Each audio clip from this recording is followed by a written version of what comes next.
On a rainy day, a young girl was hurrying along on her bicycle when the road got slippery and she fell to the ground with her bike. A car immediately stopped beside her, and a young guy got out and helped her up. The girl looked up and froze. It was the boy she had secretly liked for a long time in middle school. Her heart was in a mess, but she grabbed her ankle and pretended she couldn't stand steadily and quietly said she wanted to sit for a bit. "Can I sit in your car for a while?" The guy nodded right away and helped her into the passenger seat. He turned around to lift her bicycle into the trunk, and the girl glanced at the back seat.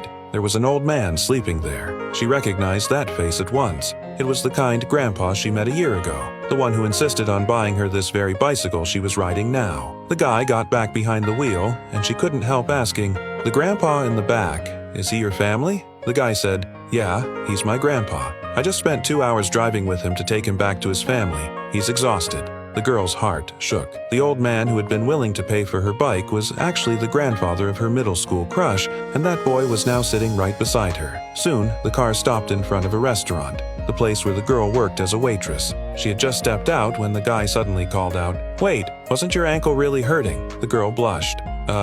After sitting for a while, it feels much better now. You should bring your grandpa in to eat something before you go." The guy smiled, helped his grandpa into the restaurant, and the two of them sat down together. While they were ordering, Grandpa kept looking at the girl. She seemed familiar, but he just couldn't remember, and he even joked that his grandson should think about chasing this waitress. After they finished eating, the girl walked over and smiled at them. "You don't need to pay for this meal. I've already covered it, and thank you for stopping on the road to help me just now." As soon as Grandpa heard the word bicycle, he suddenly reacted, "Wait, about a year ago? Wasn't I the one who bought you a bicycle? Back then you said you couldn't afford a car but still had to commute to work?" The girl nodded firmly. "Yes, I've always remembered your kindness." In that moment when she smiled, the guy suddenly remembered something, stared at her for a few seconds. "You're Abby? We went to the same middle school, right?" The girl nodded shyly. "Yeah, you were the only person I had a crush on back then. I never thought I'd see you again." Under the table, Grandpa gently kicked his grandson's foot,